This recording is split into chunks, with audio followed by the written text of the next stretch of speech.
অবশেষে দীর্ঘ কয়েক বছর পর আবারও টেলিভিশনের পর্দায় ফিরছে অভিনেত্রী রণিতা দাস।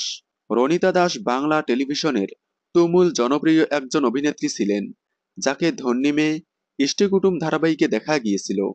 ইষ্টিকুটুম ধারাবাহিকে অভিনয় করে তুমুল জনপ্রিয়তা পান তিনি। তবে ইষ্টিকুটুম চলাকালীন মাঝপথে হঠাৎই ধারাবাহিক থেকে সরে দাঁড়ান তিনি।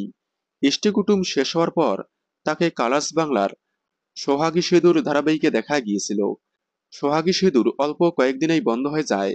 এর পর থেকে আর কোনো ধারাবাহিকে দেখা যায়নি তাকে।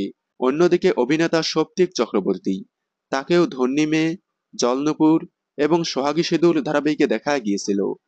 ধন্যী মেয়ে এবং সোহাগী সিঁদুর ধারাবাহিকে এদের দুজনকেই জুটিবাঁধতে দেখা গিয়েছিল।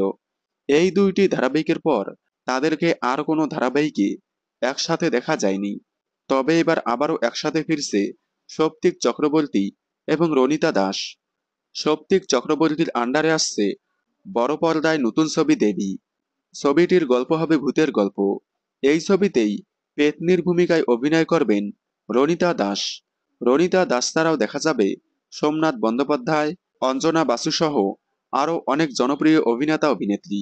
আপনারা রণিতা দাসের নতুন ছবি দেবী দেখার জন্য কতটা এক্সাইটেড কমেন্টে জানাবেন। বাংলা বিনোদনের এই ধরনের সকল আপডেট সবার আগে পেতে চ্যানেলটি সাবস্ক্রাইব করে পাশে থাকা বেল আইকনটি বাজিয়ে দিন। ধন্যবাদ।